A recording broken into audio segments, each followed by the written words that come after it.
Hello दोस्तों, नमस्कार। मैं रजत खंडेलवाल, स्कूल व्याख्याता इतिहास से। दोस्तों, अपन स्कूल मैनेजमेंट पढ़ रहे थे और स्कूल मैनेजमेंट की अगर मैं बात करता हूं तो टोटल कितनी क्लास हो गई थी अपनी? 17 क्लास अपनी हो गई थी। तो अगर मैं बात करूंगा टोटल 19 क्लासों के अंदर अपनी ये स्कूल मैनेजमेंट कंप्लीटली हो जाएगी।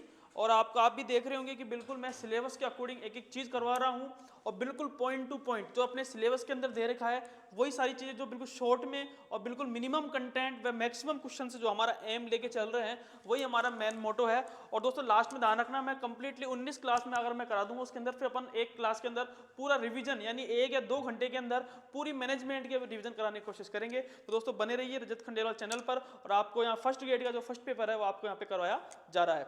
अब बात करेंगे दोस्तों, जो अपना टॉपिक है 18वीं क्लास अपनी है और इस क्लास के अंदर अपन देखते हैं कि कौन इसके अंदर से जो टॉपिक अपना रह गया वो है, एक तो है शैक्षिक प्रबंधन की संकल्पना है, कार्य है और इसका सिद्धांत कौन कौन से अपने दे रखे हैं। तो ये 3 टॉपिक है और इसके अंदर अपन को जो पढ़ेंगे इसके अंदर से हेनरी फेयोल के सिद्धांत है, उसके कार्य है, लूथर गुली के सिद्धांत है, उसके कार्य है। ये इसी में से क्वेश्चंस आपके बनते हैं। नहीं, अगर मैं कहना चाहूँ तो देखो इसके अंदर जो क्वेश्चंस बनेंगे वो एक ही क्वेश्चन बनेंगे आपके। आप देखोगे कि इसके जो अपने टॉपिक्स दे रखा है, एक तो शैक्षिक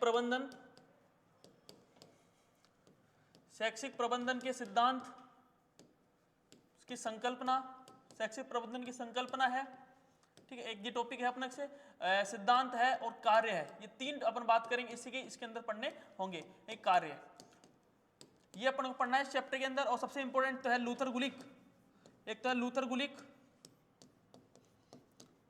गुलिक और एक है हेनरी फेयोल। ये 2 टॉपिक अपने इसको अच्छे से, ये 2 सिद्धांत अपन पढ़ेंगे, हेनरी फेयोल, ठीक है। ये अपन इस पूरा पढ़ने का प्रयास के अंदर अपन अच्छे से करेंगे। इसमें से क्वेश्चन पूछते हैं हेनरी फेयोल के सिद्धांत कौन से है, पोस्ट गोर है उसके उसमें से कौन सा नहीं है, ठीक है। 14 सिद्धांत अपने दे रखे हैं। तो ये चीजें अपन पढ़ने का प्रयास करेंगे, यही सबसे इंपॉर्टेंट है। और आप जितने भी पुराने क्वेश्चन देखोगे तो उसके अंदर भी हेनरी फेयोल के सिद्धांत है या फिर आप देखोगे पोस्ट गोर है, लूथर गुलिक के सिद्धांत है। तो इन्हीं में से क्वेश्चन आपके बनते हैं। अब स्टार्ट करते हैं। सबसे पहले अपन देखते हैं, हाँ, टॉपिक का नाम है संकल्पना, कार्य और सिद्धांत। ये अपना टॉपिक है और इसके अंदर से आप देखोगे कि फिक्स क्वेश्चन आपके पूछते हैं। सबसे पहले अपन पढ़ेंगे शैक्षिक प्रबंधन का अर्थ पढ़ने की कोशिश करेंगे अपन। सबसे पहले तो शैक्षिक प्रबंधन कितने भागों में बांटा गया है? 2 भागों के अंदर इसमें बांटा गया है। पहला कौन सा है? शिक्षा और सेकंड है प्रबंधन यानी मैनेजमेंट। एक तो अपन जो टॉपिक का नाम ही क्या है? शैक्षणिक प्रबंधन। पहले तो क्या है? शिक्षा, सेकंड है प्रबंधन। अब आता है कि शिक्षा होती क्या है। शिक्षा शब्द की उत्पत्ति संस्कृत भाषा के शिक्ष धातु से हुई है, जिसका अर्थ शाब्दिक अर्थ सीखना या सिखाना तथा वास्तविक रूप से शिक्षा का अर्थ अगर मैं बात करूं तो वास्तविक रूप से शिक्षा का अर्थ क्या होता है कि व्यक्ति की अंतर्निहित जो क्षमता है, व्यक्ति की, अगर मैं बात करूंगा शिक्षा का अर्थ क्या है कि व्यक्ति की अंतर्निहित जो क्रिया है, अंतर्निहित जो क्षमता है प्लस व्यक्तित्व के चहुमुखी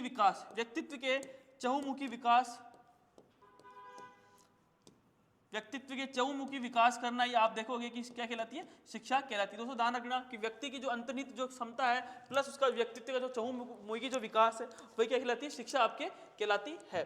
अब देखते हैं उसके बाद में अपन पढ़ने का प्रयास करेंगे। हाँ, ये आपकी शिक्षा कहलाती है। अब बात प्रबंधन होता क्या है, मैनेजमेंट क्या होता है। दोस्तों ध्यान रखना कि एक संस्था के द्वारा पूर्व निर्धारित लक्ष्यों एवं उद्देश्यों के लिए किया गया एक सामूहिक प्रयास है। कुल मिलाकर दोस्तों ये है कि आपके की संस्था यानी एक प्रकार, अगर मैं संस्था है, जैसे मान लो ये स्कूल है तो स्कूल के अंदर अपन देखेंगे कि जो संस्था होती है विद्यालय संस्था को कहलाती है, विद्यालय कहलाता है। और विद्यालय के अंदर अपन देखेंगे अपन, क्योंकि अपन स्कूल जो है स्कूल मैनेजमेंट पढ़ रहे हैं तो स्कूल संबंधित चीजें यानी जो पूर्व निर्धारित लक्ष्य है अपने दे रखे हैं, पूर्व निर्धारित लक्ष्यों प्लस उद्देश्यों के लिए, किसके लिए? उद्देश्यों के लिए किया गया कार्य प्लस उद्देश्यों के लिए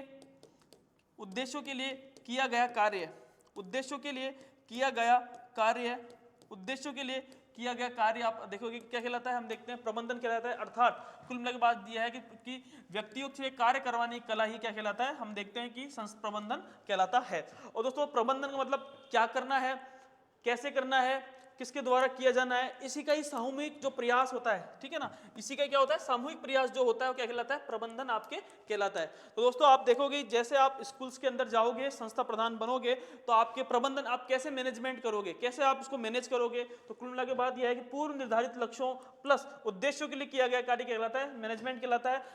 यानी व्यक्तियों से एक जो कार्य करवाने की कला है वही क्या कहलाती है, आप देखोगे मैनेजमेंट कहलाता है। और क्या करना है, कैसे करना है और किसके द्वारा काम करवाना है, उसका ही सामूहिक प्रयास क्या कहलाता है, आपके प्रबंधन कहलाता है। आगे चलते हैं, देखो आगे, हाँ, यानी संगठन में व्यक्तियों से कार्य कराने की कला ही क्या कहलाता है, प्रबंधन आपके कहलाता है। ठीक है, अब दोस्तों थोड़ी सिद्धांत आपके दे रखे हैं। तो F.W. टेलर साहब इनको क्या कहते हैं, वैज्ञानिक प्रबंधन का जनक। F.W. टेलर साहब को क्या कहते हैं, वैज्ञानिक प्रबंधन का जनक। लूथर गुलिक को अपन देखेंगे शैक्षणिक प्रबंधन का जनक, जबकि हेनरी फेयोल को प्रबंधन के सिद्धांतों का जन्मदाता इनको कहा जाता है। F.W. टेलर वैज्ञानिक, टेलर साहब वैज्ञानिक, टेलर साहब वैज्ञानिक, गुलिक साहब शैक्षणिक प्रबंधन के जनक है, शैक्षिक प्रबंधन के जनक है। हेनरी फेयोल प्रबंधन के सिद्धांतों का जन्मदाता है। यानी अगर बात करेंगे तो टेलर साहब को वैज्ञानिक प्रबंधन का जन्मदाता, गुलिक साहब को शैक्षणिक प्रबंधन का जनक, और एक बात करूंगा हेनरी फेयोल को प्रबंधन के सिद्धांतों का अपन एक जन्मदाता कहा जाता है। आगे चलते हैं, अब कुछ परिभाषा आपके दे रखी है प्रबंधन की, उसको पढ़ने का अपन प्रयास करते हैं। सबसे पहली जो परिभाषा है वो पीटर ड्रकर की। क्या कहते हैं पीटर ड्रकर साहब कि प्रबंधन विभिन्न व्यक्तियों से कार्य करवाने की कला व विज्ञान है। ठीक है, अपन ने देखा था कि कार्य करवाने की कला ही क्या कहलाती है, प्रबंधन कहलाता है। तो वही पीटर ड्रकर कह रहे हैं कि प्रबंधन विभिन्न व्यक्तियों से कार्य करवाने की कला व विज्ञान है। सेकंड अपन देखेंगे जेबी सीयर्स। कौन सी है सेकंड, जेबी सीयर्स। अनौपचारिक रूप से व्यवहारिक उद्देश्यों की प्राप्ति क्या कहलाता है, प्रबंधन आपके कहलाता है। पहला कौन सा है कि पीटर ड्रकर ने क्या कहा है कि प्रबंधन विभिन्न व्यक्तियों के द्वारा कार्य करवाने की कला है, जबकि अपन देखेंगे जेबी सीयर्स के द्वारा अनौपचारिक रूप से व्यवहारिक उद्देश्यों की प्राप्ति के लिए प्रबंधन। तीसरा हेनरी फेयोल के अंदर अपन देखें तीसरी परिभाषा कि शैक्षिक प्रबंधन का अर्थ पूर्वानुमान लगाना, योजना बनाना, संगठन बनाना, निर्देशन करना, समन्वय करना और नियंत्रण करना ही क्या कहलाता है। अपन देखेंगे हेनरी फेयोल के सिद्धांतों के अंदर प्रबंधन की परिभाषा ये बताते हैं। चौथे अपन देखें जेडी मनी। कौन सा है, जेडी मनी। किसी भी संस्था के विशिष्ट उद्देश्य की प्राप्ति हेतु मानवीय संसाधनों का उचित उपयोग करने क्या कहलाता है, प्रबंधन आपके कहलाता है। उसने क्लियर कह रखा है कि किसी भी संस्था के विशिष्ट जो उद्देश्य है, कोई भी संस्था होती है उसके विशिष्ट उद्देश्य होते हैं। इस विशिष्ट उद्देश्य की प्राप्ति हेतु जो मानवीय संसाधन होते हैं, उन मानवीय संसाधनों का कैसे उचित उपयोग कर सकते हैं, वो क्या कहलाता है, प्रबंधन ही कहलाता है। और लास्ट है विलियम लुइक। कौन है पांचवा, विलियम लुइक। इसके अंदर क्या होगा अपन देखेंगे कि प्रबंधन से आशय किसी भी संस्था के मानवीय व भौतिक संसाधनों के प्रभावपूर्ण उपयोग से इसके यही कहलाता है, क्या कहलाता है, विलियम लुइक के द्वारा। तो 5 परिभाषा हुई। अपन देखते हैं सबसे पहले कौन कौन सी। तो सबसे पहले जो परिभाषा है पीटर ड्रकर साहब कह रहे हैं कि अगर व्यक्तियों से कार्य करवाने की कला ही क्या कहलाता है, प्रबंधन कहलाता है। सेकंड जेबी सीयर्स के अनौपचारिक रूप से व्यवहारिक उद्देश्यों की प्राप्ति करने क्या कहलाता है, प्रबंधन। हेनरी फेयोल के द्वारा हम देखेंगे कि शैक्षिक प्रबंधन का अर्थ पूर्वानुमान लगाना, योजना बनाना, संगठन बनाना, निर्देशन करना व समन्वय करना तथा नियंत्रण करना ही क्या कहलाता है। अब देखेंगे कि हेनरी फेयोल के द्वारा। फोर्थ है जेडी मनी के द्वारा अपन देखते हैं किसी भी संस्था के द्वारा विशिष्ट जो उद्देश्य है, किसी भी संस्था के द्वारा विशिष्ट उद्देश्य की प्राप्ति हेतु मानवीय संसाधनों का उचित उपयोग करना कहलाता है, प्रबंधन कहलाता है। और 5वां है विलियम लुइक। उसके अंदर क्लियर बता रखा है कि कैसे आप मानवीय गुण होते हैं, मानवीय संसाधन होते हैं, प्लस आपके जो भौतिक संसाधन होते हैं, टेबल कुर्सी, ठीक है ना, ये जितने भी होते हैं सारे भौतिक संसाधनों से प्रभावपूर्ण उपयोग कैसे करते हो, प्रभावपूर्ण उपयोग कैसे करते हो, ये क्या कहलाता है, प्रबंधन आपके कहलाता है। 5 इसकी परिभाषा आपको याद करनी है। आगे चलते हैं। अब दोस्तों प्रबंधन की विशेषता है। सबसे पहले प्रबंधन करना है, उसकी महत्वपूर्ण विशेषता पहली है प्रबंधन एक क्या है, एक प्रकार से क्या है, सतत प्रक्रिया। कैसी है, सतत प्रक्रिया है, ठीक है, रुकती नहीं है, बिल्कुल सतत चलती रहती है। सेकंड है प्रबंधन उद्देश्य क्या है, युक्त प्रक्रिया है, ठीक है। थर्ड अपन देखेंगे प्रबंधन क्या होता है, पूर्व नियोजित होते हैं। क्या होता है, क्योंकि अपन देखते हैं कोई भी अगर मैनेजमेंट करना है तो उससे पहले अपनी पूर्व योजना बनती है। अगर योजना बनेगी उसके बाद अपन देखेंगे अच्छा सा मैनेजमेंट भी होता है। क्योंकि आप देख रहे होंगे कि जैसे मान लो मैं अगर ये चैनल चला रहा हूँ रजत खंडेलवाल, तो मैंने पूर्व योजना बनाई थी, और पूर्व योजना जब मैं बना लूंगा तब उसके बाद में उसका इंप्लीमेंट करूंगा, तो यही एक अच्छा मैनेजमेंट आपका कहलाता है। तो इसलिए तो पूर्व नियोजित क्या है, एक प्रकार से प्रक्रिया है। फोर्थ है प्रबंधन के द्वारा समस्याओं का समाधान भी किया जा सकता है। अब दोस्तों अपन जैसे अब मैं स्टार्ट करवा रहा हूँ, मैंने चैनल स्टार्ट किया है, तो अगर कोई भी समस्या होगी, अगर मान लो से कोई टीचर है, ठीक है, कोई टीचर की दिक्कत आ रही है, ठीक है, कि भाई मुझे सर खुद का चैनल स्टार्ट करवाना है, तो खुद का चैनल आप स्टार्ट कर सकते हो। मुझे लगता है कि क्योंकि मैंने इस नींव को खड़ा किया है, अब उसको आगे बढ़ाना है, उसको मैनेज करना है, वो सब मेरे ऊपर ही है कि मैं कैसे टीम बनाकर, टीम वर्क बनाकर कैसे आगे चलाता हूँ। तो दोस्तों कुल मिला के बात यह है कि समस्या का समाधान भी मेरे द्वारा ही किया जाएगा। कोई भी शिक्षक अगर मेरे चैनल पर आता है तो मैं उसको कैसे एक समस्या को एक बिल्कुल तन्मयता से, एक संयमता से, और उनकी जो समस्या उनको सुनकर कैसे समाधान करके उनको कैसे आगे आगे मैं पढ़वा सकता हूँ। ये फोर्थ पॉइंट। पांचवा है कि प्रबंधन केंद्रीकरण व विकेंद्रीकरण को भी क्या करता है, ये अपनाता है। केंद्र यानी सेंट्रलाइजेशन और डिसेंट्रलाइजेशन को भी क्या करता है, अपनाता है। प्रबंधन एक प्रकार कला भी है और क्या है, विज्ञान भी है। ठीक है, प्रबंधन क्या है, एक प्रकार से कला भी है और विज्ञान भी है। और प्रबंधन आप देखोगे कि मूर्त भी होता है और अमूर्त भी होता है। तो दोस्तों ये थे 7 अपने पॉइंट। आगे चलते हैं। प्रबंधन एक क्या है, एक सोशल प्रक्रिया, क्या है, सोशल प्रक्रिया है। और प्रबंधन निदानात्मक व उपचारात्मक प्रक्रिया भी मानी जाती है। तो वापस देख लेते हैं इसके एक बार कार्य। सबसे पहले प्रबंधन क्या है, एक प्रकार से सतत प्रक्रिया, कैसे, रेगुलर प्रक्रिया है। सेकंड उद्देश्य युक्त प्रक्रिया है, पूर्व नियोजित प्रक्रिया है। ठीक है, प्रबंधन के द्वारा समस्याओं क्या किया जाता है, समाधान भी यहाँ किया जाता है। पांचवा प्रबंधन केंद्रीकरण व विकेंद्रीकरण को भी अपनाता है। और प्रबंधन कला व विज्ञान दोनों है। और सातवां प्रबंधन एक मूर्त व अमूर्त क्रिया भी है। आगे चलते हैं। सामाजिक प्रक्रिया है और निदानात्मक व उपचारात्मक प्रक्रिया भी मानी जाती है। अब दोस्तों अपन चलते हैं आगे कि जे हर्टले ने, जे एक व्यक्ति है, जे हर्टले ने शैक्षिक जो प्रबंधन है कितने तत्व बताएं, 3 तत्व बताएं। एक तो है इनपुट, क्या है, अदा, एक है प्रक्रिया और एक है प्रदानी, आउटपुट। ये 3 हम देखते हैं कि 3 इसके क्या बताएं, प्रमुख तत्व बताएं किसने, जे हर्टले ने। इसके 3 तत्व बताएं। पहला है अदा, इनपुट, भवन है, फर्नीचर है, खेल का मैदान है, अधिगम सामग्री है, छात्र, शिक्षक, ये क्या कहलाते हैं, हमारे इनपुट कहलाते हैं। अगर मैं बात करूँ प्रक्रिया यानी इसका विकास करना, वित्तीय विभाजन, क्रय, संप्रेषण, कार्य, ये सब क्या कहलाते हैं, प्रक्रिया। और तीसरा है प्रदानी, आउटपुट, जो अपनों मिला, तो यानी प्रबंध की उपलब्धि। ठीक है, जो अपन जितना भी खर्च कर रहे हैं, ठीक है, जैसे भवन है, छात्र है, अगर कोई भी शिक्षक होता है तो पैसे होते हैं, पैसे खर्च होते हैं, अधिगम सामग्री, भवन खरीदते हैं, फर्नीचर लेते हैं, खेल का मैदान, सारा सब प्रक्रिया होती है, इनपुट होता है। उसके बाद प्रक्रिया होती है कैसे उसको क्या करना, मैनेज करना, विकास करना। उसके बाद में जब अपन देखते हैं लास्ट में, अगर पूरा जो अपन देखते हैं वो मेन माना जाता है रिजल्ट। रिजल्ट आपका लास्ट में कैसा है, अगर रिजल्ट अच्छा है इसका मतलब आपने सारे इनपुट और प्रक्रिया जो भी आपने चलाई है वो एक प्रकार से सही है, यानी प्रबंध की उपलब्धि और तर्कपूर्ण चिंतन इसके द्वारा अपन देखते हैं, इसके द्वारा किया जाता है। दोस्तों 3 इसके तत्व है, अदा, प्रक्रिया और प्रदा। किसके हैं ये, जे हर्टले ने शैक्षिक प्रबंधन 3 तत्व आपके बताए हैं। अब दोस्तों सबसे इंपॉर्टेंट चीज है हेनरी फयोल के सिद्धांत। ये फिक्स है, आपके क्वेश्चंस पूछता है कि हेनरी फयोल के सिद्धांत आपके कौन से हैं। एक बुक है इनकी, जनरल एंड इंडस्ट्रियल मैनेजमेंट। इसके अंदर कितने सिद्धांत हैं, 14 सिद्धांत आपके बताए। तो कौन कौन, सबसे पहले कार्य का विभाजन आपके अंदर होना चाहिए। सेकंड, अधिकार व उत्तरदायित्व, कौन सा दायित्व, अधिकार व उत्तरदायित्व। अनुशासन आपके अंदर होना चाहिए, आदेश की भी एकता होनी चाहिए और निर्देश की भी एकता होनी चाहिए। ये 4 आपके देखिए 5 सिद्धांत। अब एक बार याद कर लेते हैं 5 सिद्धांत को। तो सबसे पहले क्या होना चाहिए, कार्य का विभाजन होना चाहिए। कार्य क्या होना चाहिए, विभाजन होना चाहिए। क्या होना चाहिए, कार्य का विभाजन। पहला क्या है, कार्य का विभाजन। ठीक है, सेकंड अपन देखेंगे अधिकार व उत्तरदायित्व, अधिकार एवं उत्तरदायित्व, अधिकार एवं उत्तरदायित्व, अधिकार एवं उत्तरदायित्व। ये सेकंड पॉइंट है, अधिकार एवं उत्तरदायित्व। तीसरा अपन देखेंगे, तीसरा है अनुशासन होना चाहिए। शैक्षिक प्रबंधन में क्या होना चाहिए, अनुशासन आपके होना चाहिए। कौन बता रहा है, हेनरी फयोल। पहला कौन सा है, कार्य विभाजन। कार्य का क्या करो, विभाजन करो। अधिकार भी हो, उत्तर आपको अधिकार दे रहे हैं तो उसका उत्तरदायित्व भी आपके ऊपर बनता है। तीसरा है अनुशासन आपके अंदर होना चाहिए। फोर्थ है आदेश की एकता। फोर्थ कौन सा है, आदेश की एकता, आदेश की एकता। पांचवा क्या है, निर्देश की एकता। पांचवा कौन सा है, निर्देश की एकता। ये 5 आपको याद हो गए, निर्देश की एकता, निर्देश की एकता। दोस्तों आपको हमारा सिर्फ एक मोटो है, आपको याद करवाना ही हमारा मोटो है। ठीक है, सब चीज़ आपको करवा रहे हैं, लेकिन आपको आप देखोगे कि मैंने बहुत कम क्लास के अंदर, यानी एक प्रकार से 19 क्लासों के अंदर आपकी स्कूल मैनेजमेंट की जो सारी क्लासें सारी कंप्लीट आपको मैंने करवाई है मेरे चैनल के ऊपर। मेरा मोटो यही है कि आप कैसे ना कैसे करके आपका एग्जाम पास हुए। ठीक है, अब अपन देखेंगे कि कितने 5 कौन से कितने तत्व हैं, 5 मैंने आपको बताया। पहला कौन सा है, कार्य का विभाजन, कार्य का विभाजन। सेकंड देखेंगे अधिकार एवं उत्तरदायित्व। तीसरा अनुशासन होना चाहिए। फोर्थ है आदेश की एकता और पांचवा है निर्देश की एकता। तो 5 आपको अच्छी तरह से याद हो जाने चाहिए। अब आगे चलते हैं, सामूहिक हित को वरीयता। ठीक है, व्यक्तिगत हित के स्थान पर किसको वरीयता, सामूहिक हित को वरीयता। छठा है पारिश्रमिक, 7वां कौन सा है, पारिश्रमिक। तो आप देखोगे कि छठा कौन सा है, व्यक्तिगत सामूहिक हित को सामूहिक हित को वरीयता, सामूहिक हित को वरीयता, सामूहिक हित को वरीयता। सातवां आप देखो पारिश्रमिक, कौन सा है? पारिश्रमिक, पारिश्रमिक, पारिश्रमिक। तो आप देखोगे वापस से अपन याद कर लेते हैं, तो वो एक बार याद करते हैं वापस से एक बार शुरू से। सबसे पहले क्या है? हेनरी फ्योल पढ़ रहे हैं अपन, और हेनरी फ्योल के 7 सिद्धांत सबसे पहले पढ़ते हैं। तो पहले 7 आपको बताता हूं। सबसे पहले क्या था आप देखोगे?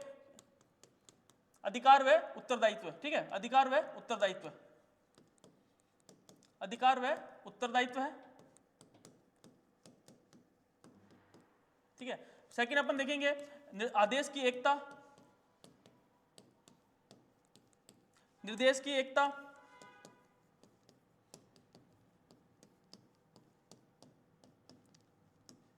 कार्य का विभाजन, आपको याद आने चाहिए, कार्य का विभाजन, कार्य का विभाजन, पारिश्रमिक, पारिश्रमिक, सामूहिक हित को प्रोत्साहन, सामूहिक हित रहना चाहिए आपको, सामूहिक हित को प्रोत्साहन, ठीक है। वापस से एक बार देख लेते हैं, 6 तो आपको मैंने अच्छे से याद करवा दिया। तो एक वापस से अपन देखते हैं, एक अनुशासन, क्या रह गया? एक अनुशासन रह गया, ठीक है, अनुशासन। हाँ, 7वां अनुशासन, 7वां कौन सा है? अनुशासन। तो वापस से अधिकार व उत्तरदायित्व, अधिकार व उत्तरदायित्व, कार्य का विभाजन, निर्देश की एकता, आदेश की एकता, कार्य का विभाजन, पारिश्रमिक, सामूहिक हित को प्रोत्साहन और अनुशासन। ये 7 अपन ने अच्छे से याद कर लिए। अब वापस से देखते हैं 8वां केंद्रीकरण, कौन सा? 8वां केंद्रीकरण, कौन सा? 8वां केंद्रीकरण, 8वां कौन सा है? केंद्रीकरण। 9वां है सोपान श्रृंखला, कौन श्रृंखला? सोपान श्रृंखला। सेकंड व्यवस्था, 11वीं समता, ठीक है। तो आपके 10 एक बार 8 वापस से देखते हैं। 8वां कौन सा है? केंद्रीकरण, सेंट्रलाइजेशन बता रहा है, केंद्रीकरण। सोपान श्रृंखला होनी चाहिए, सोपान श्रृंखला, सोपान श्रृंखला। व्यवस्था, व्यवस्था, और 11वां अपन देखेंगे समता, क्या होनी चाहिए? समता। तो आपको याद होना चाहिए 11। सबसे पहले क्या है आप देखोगे? कार्य का विभाजन, क्या है? कार्य का विभाजन। सेकंड क्या है आप देखोगे? उत्तरदायित्व व अधिकार। तीसरा क्या है आप देखेंगे? आदेश की अनुशासन, तीसरा कौन सा है? अनुशासन। फोर्थ कौन सा है? आदेश की एकता। पांचवा निर्देश की एकता। छठा देखेंगे अपन उसके बाद में पारिश्रमिक, ठीक है। सातवां अपन देखेंगे सामूहिक हित को प्रयास। 8वां केंद्रीकरण, 9वां है सोपान श्रृंखला, 10वां है व्यवस्था और 11वां है समता। तो दोस्तों 11 आपको याद हो जाने चाहिए। देखो वापस से पहला कौन सा है? कार्य का विभाजन। सेकंड अधिकार व उत्तरदायित्व, अनुशासन, आदेश की एकता, निर्देश की एकता। तो ये तो दोनों आपको याद हो जाने चाहिए, आदेश की एकता, निर्देश की एकता। सामूहिक हित को वरीयता और पारिश्रमिक, ठीक है। 7 ये हो गए। आठवां अपन देखते हैं केंद्रीकरण, कौन सा है? केंद्रीकरण, सोपान श्रृंखला, व्यवस्था और समता। लास्ट है कर्मचारियों के कार्यकाल में क्या होना चाहिए? स्थायित्व आपके होना चाहिए। अगर टीचरों का अगर कार्यकाल स्थायित्व नहीं रहेगा तो आप देखोगे कि वो अपने अच्छे से जो टीचिंग स्किल्स लगा रहा है वो अच्छे से नहीं कर पाएगा, क्योंकि आप देखो बार बार उसको ट्रांसफर कर दोगे कैसे करेगा? स्थायित्व भी आपके अंदर होना चाहिए और पहल होनी चाहिए। लास्ट सहयोग की भावना आपके अंदर होनी चाहिए। दोस्तों ये थे 14 टोटल। वापस से एक बार पहला कौन सा है अपन देखते हैं, तो एक बार ये याद कर लेते हैं। 8वां कौन सा है? केंद्रीकरण। 9वां सोपान श्रृंखला, 10वां व्यवस्था, 11वां समता, 12वां कर्मचारियों के कार्यकाल में स्थायित्व, 13वां पहल और 4th है सहयोग की भावना। वापस से एक बार देखते हैं। दो पहला है आप देखोगे कार्य के विभाजन, सेकंड अधिकार व उत्तरदायित्व, तीसरा है आदेश की एकता, चौथा है निर्देश की एकता, पांचवा है अनुशासन, छठा है सामूहिक हित को प्रयास और सातवां है पारिश्रमिक। सातवां अपन देखेंगे केंद्रीकरण। सातवां कौन सा है? केंद्रीकरण। आठवां अपन देखेंगे सोपान श्रृंखला, 10वां व्यवस्था, 11वां समता और कर्मचारी के अंदर स्थायित्व, पहल और सहयोग की भावना। ये अपने अंदर ये 14 पॉइंट आपको हेनरी फ्योल के सिद्धांत आपको अच्छे से याद होने चाहिए। अब दोस्तों आगे चलते हैं हेनरी फ्योल के 5 महत्वपूर्ण कार्य, ठीक है। 5 महत्वपूर्ण कार्य POCCC, ठीक है, POCCC। पोक ये कार्य है। पहला कौन सा है? प्लानिंग। पहला कौन सा है? प्लानिंग इन नियोजन। सेकंड ऑर्गेनाइजेशन, सेकंड कौन सा है? संगठन। तीसरा कमांड करना, क्या करना? निर्देशन करना। फोर्थ है कंट्रोल, क्या है? कंट्रोल। पांचवा है कोऑर्डिनेशन यानी समन्वय। तो ध्यान रखना लास्ट में अगर मैं बात करूंगा कंट्रोल लास्ट में आता है, ठीक है। पहला तो आप याद रखो नियोजन, प्लानिंग। सेकंड ऑर्गेनाइजेशन, संगठन होना चाहिए। तीसरा निर्देशन, फोर्थ समन्वय और पांचवा नियंत्रण। ये आपको याद होने चाहिए। कौन कौन से हेनरी फ्योल के 5 महत्वपूर्ण कार्य?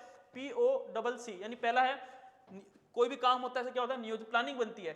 उसके बाद में धीरे धीरे अपन देखते हैं कि उसका संगठन बनता है, संगठन के बाद में अपन देखते हैं निर्देशन होता है, लास्ट में कोऑर्डिनेशन से काम होता है और लास्ट में क्या होता है, कंट्रोल होता है। यानी 5 अपने पॉइंट हैं, कौन कौन से, प्लानिंग, ऑर्गेनाइजेशन, निर्देशन, समन्वय और नियंत्रण। ये 5 इसके अपन देखेंगे, पोक यानी हेनरी फोर्ड के 5 महत्वपूर्ण कार्य इसके अंदर माने जाते हैं। अब दोस्तों आता है लूथर गुलिक। कौन सा है, लूथर गुलिक। लूथर गुलिक के अपन देखते हैं टोटल कितने सिद्धांत बताए गए हैं, जो है 7 अपन देखेंगे, 7 भागों में इसको बांटा गया है। कौन कौन से, पोस्ट कॉर्ब, कौन से, पोस्ट कॉर्ब, पोस्ट कॉर्ब, ठीक है। सबसे पहले अपन देखेंगे वही प्लानिंग, सबसे पहले क्या करना है, प्लानिंग करना है। ऑर्गेनाइजेशन सेकंड, संगठन वही। एस यानी स्टाफिंग, एस यानी स्टाफिंग नियुक्तिकरण, तीसरा कौन सा है, स्टाफिंग। डी, ठीक है, डायरेक्शन यानी निर्देशन, डायरेक्शन यानी निर्देशन। कॉर्ब, सीओ, कॉर्ब कोऑर्डिनेशन का समन्वय, रिपोर्टिंग और लास्ट में बजटिंग यानी 7वां बजट निर्माण। ये 7 इसके अपन देखते हैं क्या माने, देखो देखते हैं पोस्ट कॉर्ब, पोस्ट कॉर्ब। सबसे पहले पी यानी प्लानिंग, पी यानी प्लानिंग, ओ यानी ऑर्गेनाइजेशन, ओ यानी ऑर्गेनाइजेशन, एस यानी स्टाफिंग, क्या होता है स्टाफिंग नियुक्तिकरण, डी यानी अपन देखते हैं डायरेक्शन, क्या होता है डायरेक्शन, को यानी कोऑर्डिनेशन, सी यानी कोऑर्डिनेशन, आर यानी प्रतिवेदन यानी रिपोर्टिंग और लास्ट देखेंगे बी यानी बजटिंग। ये अपन देखते हैं टोटल कितने होते हैं, 7 अपने ये पॉइंट अपने पोस्ट कॉर्ब के होते हैं। कौन कौन, सबसे पहले पी यानी प्लानिंग, ओ यानी ऑर्गेनाइजेशन, एस यानी स्टाफिंग, डी यानी अपन देखते हैं डी यानी निर्देशन, कोऑर्डिनेशन, समन्वय, रिपोर्टिंग और बजटिंग। दोस्तों ध्यान रखना ये आपको अच्छे से याद कर लेने हैं। आगे चलते हैं अपन, हाँ सिद्धांत पे अपन देखेंगे, इसके 10 सिद्धांत है, आपको मेन तो वही याद रखना है। कार्य का विभाजन होना चाहिए, विभागीय संगठन के 4 आधार बताए, सबसे 4 पी, पर्पज, प्रजन, प्रक्रिया और प्लेस। ये दोस्तों ध्यान रखना 4 इसके अपन देखते हैं। पद सोपान होना चाहिए, सचेत समन्वय, समितियों द्वारा समन्वय, ठीक है। उसके बाद में विकेंद्रीकरण होना चाहिए, आदेश की एकता, स्टाफ, प्रत्यायोजन और नियंत्रण का क्षेत्र। ये आपके 10 इसके आपके पॉइंट्स आपके दे रखे हैं, तो आपको ये अच्छे से याद कर लेने हैं। नेक्स्ट चलते हैं, हाँ अब आते हैं शैक्षणिक प्रबंधन के कार्य कौन कौन से आपके हैं। सबसे पहले कोई भी कार्य होता है उसमें क्या होता है, नियोजन होता है, क्या होता है नियोजन। सेकंड क्या होता है, संगठन होता है, क्या होता है संगठन बनता है। तीसरा से क्या होता है, नियुक्तिकरण होता है, निर्देशन होता है, समन्वय होता है, कंट्रोल, लास्ट में नियंत्रण होता है। फिर अभिप्रेरणा भी होनी चाहिए इसके अंदर, प्रबंधन के अंदर संप्रेषण होना अच्छा से जो है बातें पहुंचनी चाहिए, निर्णय भी लेने वाला अच्छा होना चाहिए, नवाचार उसके अंदर होना चाहिए और टोटल नेतृत्व इसके अंदर आपके पास में होना चाहिए। यानी एक प्रकार से अपन देखेंगे शैक्षिक प्रबंधन के कार्य कौन कौन से हैं, 11 इसके कार्य माने जाते हैं। उसके बाद संगठन में 2 प्रकार के संसाधन होते हैं, हाँ एक तो है 2 प्रकार के संसाधन, एक तो है मानवीय संसाधन और एक है भौतिक संसाधन। अपन देखें मानवीय संसाधन वही संस्था प्रधान है, शिक्षक है, विद्यार्थी है, अभिभावक, स्थानीय नेता, ये लोग हैं। जबकि भौतिक संसाधन में अपन देखते हैं भवन, फर्नीचर, पुस्तकालय, खेल का मैदान, शैक्षिक सामग्री, प्रयोगशाला, ये सारे किसमें आते हैं, भौतिक प्रयोग संसाधन के अंदर ये सारे आते हैं। उसके बाद उद्देश्य, क्या है उद्देश्य। अब दोस्तों देखते हैं उद्देश्य कौन कौन से हैं। दोस्तों मेन तो आपको यही याद रखना है, एक तो हेनरी फ्योल के, ठीक है, और उसके बाद है लूथर गुलिक। एक बार वापस से रिवीजन अपन अच्छे से कर लेंगे। तो उद्देश्य के अंदर पहला है भौतिक व मानवीय संसाधनों क्या करना, समन्वय करना। भौतिक व मानवीय का संसाधनों क्या करना, समन्वय करना। सेकंड है शिक्षकों व छात्रों को व्यावसायिक वृद्धि हेतु क्या करना, अवसर उपलब्ध करवाना। तीसरा समय का सदुपयोग करना। फोर्थ है संसाधनों का अधिकतम क्या करना, उपयोग करना होता है, क्योंकि अपन देखेंगे समय का सदुपयोग भी शैक्षणिक प्रबंधन का एक उद्देश्य माना जाता है। संसाधनों का क्या करना, अधिकतम उपयोग करना। पांचवा है छात्रों के व्यक्तिगत विकास पर क्या करना, ध्यान देना भी जरूरी है, क्योंकि अगर स्कूल के अंदर बच्चों के अगर पर ध्यान नहीं देंगे तो क्या हो जाएगा, वो एक प्रकार से मैनेजमेंट भी अच्छा नहीं होगा। छठा है छात्र व समाज केंद्रित शिक्षा क्या करना, योजना क्या करना, विकास करना भी इसके अंदर होता है। उसके बाद देखते हैं शिक्षकों व छात्रों क्या करना, व्यवसायिक वृद्धि हेतु क्या करना, अवसर उपलब्ध कराना। और आठवां छात्रों में अच्छे नागरिकों के लिए गुणों का विकास इसके अंदर करना होता है। हाँ दोस्तों ये टॉपिक हुए अपने शैक्षणिक प्रबंधन के, आपको मेन आपको बता दिया मैंने। अब एक बार वापस से रिवीजन कर लेते हैं। देखो सबसे पहले हाँ शैक्षणिक प्रबंधन का अर्थ अपन देखते हैं 2 भागों में बांटा गया है, एक तो है शिक्षा, एक है प्रबंधन। शिक्षा का अपन देखते हैं कि व्यक्ति की अंतर्निहित क्षमता व व्यक्तित्व के चहुमुखी विकास का इसी का अर्थ क्या होता है, शिक्षा होता है। और मैनेजमेंट अगर मैं बात करूंगा मैनेजमेंट क्या होता है, तो सबसे पहले अगर कोई भी संस्था चलानी है, संस्था के अंदर विद्यालय है तो उसमें पूर्ण निर्धारित लक्ष्य होते हैं, प्लस उसके उद्देश्यों के लिए क्या होता है, किया गया जो कार्य होता है क्या कहलाता है, आप देखिए प्रबंधन कहलाता है। और कैसे व्यक्तियों से यानी कैसे अपन देखेंगे कार्मिकों से कार्य करवाने की कला होनी चाहिए, वो मैनेजमेंट के अंदर आती है। क्या करना है, कैसे करना है और किसके द्वारा किया जाना है, ये सारा अपन देखते हैं। इसका सामूहिक विकास क्या कहलाता है, प्रबंधन आपके कहलाता है। उसके बाद अपन देखते हैं संगठन में व्यक्तियों को कार्य करने की कला होनी चाहिए। टेलर साहब को वैज्ञानिक, टेलर साहब वैज्ञानिक, गुलिक साहब प्रबंधन का जनक कहते हैं, फ्योल साहब को प्रबंधन के सिद्धांतों क्या बोलते हैं, जन्मदाता इनको माना जाता है। उसके बाद अपन देखते हैं प्रबंधन की परिभाषा पीटर ड्रकर है। तो सबसे पहले ये कहेंगे कि प्रबंधन है उसमें व्यक्ति के कार्य करवाने की कला उसके अंदर होनी चाहिए। सेकंड, सियर साहब अनौपचारिक रूप से क्या करते हैं, व्यवहारिक उद्देश्यों की प्राप्ति की बात करते हैं। हेनरी फ्योल वही सारी बातें मैंने आपको अच्छे से बता रखी है। उसके बाद दोस्तों अपन देखते हैं, हाँ, जेडी मनी कहते हैं कि किसी भी संस्था के विशिष्ट उद्देश्यों की प्राप्ति हेतु भी मानवीय संसाधनों का उचित उपयोग करना क्या कहलाता है, प्रबंधन कहलाता है। और विलियम लुईक यानी प्रबंधन से आशय किसी भी संस्था के मानवीय भौतिक संसाधनों क्या करना, प्रभावपूर्ण उपयोग करना क्या कहलाता है, विलियम लुईक की परिभाषा प्रबंधन कहलाता है। उसके बाद सबसे इंपॉर्टेंट, प्रबंधन एक क्या है, सतत प्रक्रिया है। सेकंड, युक्तायुक्त प्रक्रिया है, नियोजित प्रक्रिया है। ठीक है, प्रबंधन द्वारा समस्याओं को क्या किया जाता है, समाधान भी किया जाता है। प्रबंधन केंद्रीकरण व विकेंद्रीकरण क्या करता है, अपनाता है। प्रबंधन कला व विज्ञान है। प्रबंधन एक मूर्त व क्या है, अमूर्त भी है। उसके बाद अपन देखते हैं, प्रबंधन एक सामाजिक प्रक्रिया है और निदानात्मक व उपचारात्मक प्रक्रिया। तीन तत्व है हार्टले ने, अदा, प्रक्रिया और प्रदा। उसके बाद देखते हैं हेनरी फ्योल के सिद्धांत। तो ये सबसे इंपॉर्टेंट सिद्धांत है। सबसे पहले अगर मैं बात करूंगा जनरल एंड इंडस्ट्रियल जो मैनेजमेंट इनकी बुक है, इसमें 14 कितने सिद्धांत बताएं, 14 सिद्धांत बताएं। सबसे पहले कौन सा है, कार्य का विभाजन। सेकंड है अधिकार एवं उत्तरदायित्व। तीसरा अनुशासन। चौथा है आदेश की एकता। पांचवा है निर्देश की एकता। सामूहिक हित को वरीयता और पारिश्रमिक। ये 7 इसके पॉइंट है। 8वां देखते हैं केंद्रीकरण। 9वां है सोपान श्रृंखला। 10वां व्यवस्था। 11वां समता। 12वां कर्मचारियों के लिए कार्यकाल में स्थायित्व, पहल और सहयोग की भावना। ये 14 पॉइंट आपको अच्छे से याद होने चाहिए। फिर अपन देखते हैं हेनरी फ्योल के 5 महत्वपूर्ण कार्य है, पीओ के, पीपॉक यानी प्लानिंग, ऑर्गेनाइजेशन, निर्देशन, समन्वय और कंट्रोल। ये 5 इसके अपन महत्वपूर्ण कार्य है, प्लानिंग, ऑर्गेनाइजेशन, कमांड, कोऑर्डिनेशन और कंट्रोल। लास्ट में क्या करता है, वो कंट्रोल करने का कार्य करता है। फिर उसके बाद देखते हैं लुथर गुलिक साहब ने 7 कितने बताए, 7 भाग बताए। कौन कौन से, पोस्ट गोर। ठीक है, पोस्ट गोर बताया। सबसे पहले क्या है, प्लानिंग होनी चाहिए, संगठन के अंदर ऑर्गेनाइजेशन बनना चाहिए, स्टाफिंग यानी नियुक्तिकरण होनी चाहिए, डी यानी अपन देखते हैं डायरेक्शन होनी चाहिए, निर्देशन होना चाहिए, कोऑर्डिनेशन होना चाहिए, समन्वय, रिपोर्टिंग होनी चाहिए, प्रतिवेदन, और लास्ट में अपन देखें बी यानी बजटिंग होनी, आपके निर्माण होना चाहिए, बजट का निर्माण। उसके बाद में अपन देखते हैं सिद्धांत के 10 सिद्धांत थे। सबसे पहले कार्य विभाजन, 4 आधार, पद सोपान, सचेत समन्वय, समितियों द्वारा समन्वय, विकेंद्रीकरण, आदेश की एकता, स्टाफ, प्रत्यायोजन और नियंत्रण का क्षेत्र। अब दोस्तों आप देखो बिल्कुल थ्योरेटिकल है सारा। अपन आप क्वेश्चंस करने की कोशिश अपन अच्छे से करते हैं। देखो अपन आप क्वेश्चंस करते हैं, ये थ्योरेटिकल आपको मैं समझा दिया है। पहला क्वेश्चन है, शैक्षिक प्रबंधन के निम्नलिखित में से कौन से कार्य में प्रभारी अधिकारी को अपेक्षित उद्देश्यों की प्रभावी और दक्षतापूर्ण रूप से प्राप्ति हेतु विधियों एवं रणनीतियों का निर्णय लेना आवश्यक होता है। ठीक है, पहला क्वेश्चन है कि शैक्षिक प्रबंधन के इस आपको बताया आवश्यक होता है, तो ऑप्शन है योजना, सेकंड संगठन, तीसरा निर्देशन और फोर्थ है मूल्यांकन। ठीक है दोस्तों, ध्यान रखना है, क्वेश्चंस आए हुए भी है सारे। तो पहला कार्य क्या होता है, कौन से कार्य प्रभारी अधिकारी को अपेक्षित उद्देश्यों की प्रभावी व दक्षतापूर्ण रूप में प्राप्ति हेतु विधियों एवं रणनीतियों का निर्णय लेना आवश्यक होता है। सबसे पहले क्या होनी चाहिए, आपके पास में योजना आपके पास में होनी चाहिए। उसके बाद चलते हैं निम्नलिखित में से कौन सी प्रबंधन की विशेषता है। पहला है लक्ष्य प्रदक होना चाहिए, सार्वभौमिक, सामाजिक प्रक्रिया, सत्तात्मक व्यवस्था। दोस्तों आप विकल्प दे रखे चार में से फटाफट बताइए इसका विकल्प क्या होगा। तो आप देखोगे कि बिल्कुल प्रबंधन की विशेषता लक्ष्य प्रदक तो होनी चाहिए, सार्वभौमिक भी होनी चाहिए, सामाजिक जो प्रोसेस भी होनी चाहिए और सत्तात्मक भी व्यवस्था भी होनी, यानी डी इसका आंसर हो जाएगा। आगे चलते हैं, निम्नलिखित में से कौन एक शैक्षणिक प्रबंधन का मुख्य तत्व नहीं है। ठीक, कौन सा तत्व नहीं है।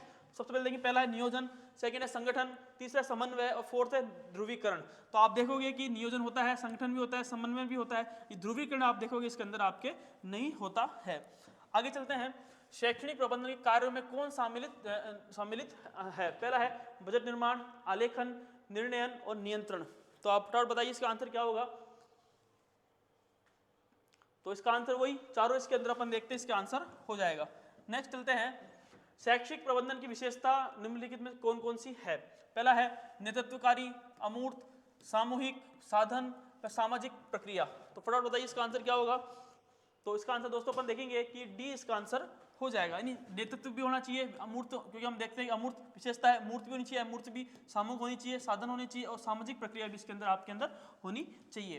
नेक्स्ट है लूथर गुलिक द्वारा दिए गए पोस्ट गोर में सीओ का क्या तात्पर्य है। पहला है कोऑर्डिनेशन, कंट्रोल, ऑर्गेनाइजेशन, को ऑर्गेनाइजेशंस और उपयुक्त में से कोई नहीं। तो आप देखो क्या होना चाहिए, कोऑर्डिनेशन आपके अंदर होना चाहिए, यानी सीओ यानी कोऑर्डिनेशन आपके अंदर होना चाहिए। आगे चलते हैं 7वां क्वेश्चन। शैक्षिक प्रबंधन की विशेषता है। प्रबंधन एक जन्मजात प्रक्रिया है, प्रबंधन एक प्रक्रिया है, प्रबंधन एक सर्वव्यापी है और उपयुक्त सभी। तो फटाफट बताइए इसका आंसर क्या होगा। तो आप देखोगे कि उपयुक्त सभी इसका आंसर हो जाएगा। नेक्स्ट देखते हैं, शैक्षिक प्रबंधन के कार्य को सूत्र में पिरोया। ठीक है, किसने पिरोया था पोस्ट गौरव को? पहला है जेडी मुने ने, डिमोक ने, लुथर गुलिक ने और जेबी सीयर्स ने। तो फटाफट बताइए इसका आंसर क्या होगा। तो आप देखोगे कि इसका आंसर जो हो जाएगा वो कौन थे, पोस्ट गौरव बताने वाले कौन थे, लुथर गुलिक साहब ये थे। नेक्स्ट चलते हैं, निम्नलिखित में से कौन हेनरी फ्योल द्वारा दिए गए प्रबंधन के कार्य में शामिल नहीं है। तो संगठन, बजट निर्माण, नियोजन या समन्वय। तो कौन सा आप देखेंगे तो कार्य दे रखे अपने उस कार्यों के अंदर नहीं है। तो 5 कार्य है POCC, कौन कौन से?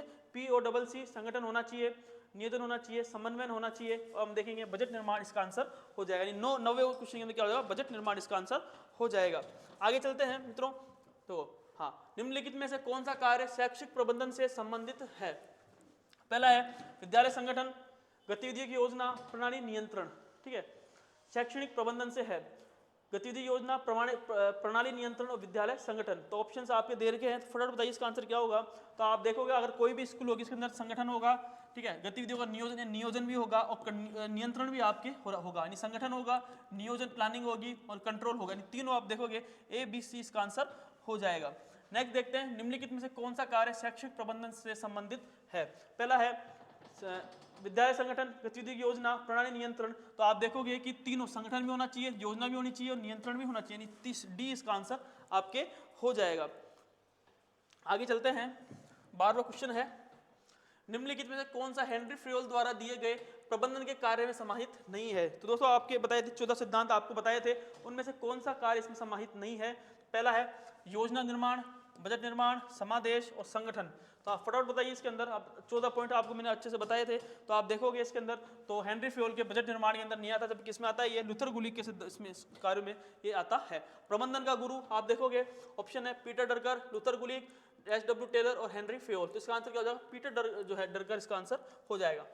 नेक्स्ट, भारत में प्रबंधन का जनक किसको बताया गया है। स्वामी विवेकानंद जी, अरिंदम चौधरी, लुथर गुलिक साहब और हेनरी फ्योल। तो आप देखेंगे भारत के अंदर अगर मैं बात करूं तो अरिंदम चौधरी को उनको माना जाता है। नेक्स्ट है जे होटले ने प्रबंधन के कितने तत्व बताए थे। तो आप देखोगे कि प्रबंधन कितने तत्व बताए थे, 3 तत्व आपके बताए थे, अदा, प्रक्रिया और आप देखो लास्ट में आउटपुट, इनपुट, प्रोसेस और आप देखो लास्ट में आउटपुट, 3 इसके प्रकार बताए थे। नेक्स्ट देखते हैं, लास्ट क्वेश्चन है। हाँ दोस्तों ये कंप्लीट हो जाता है, यानी अपना जो टॉपिक था आज का,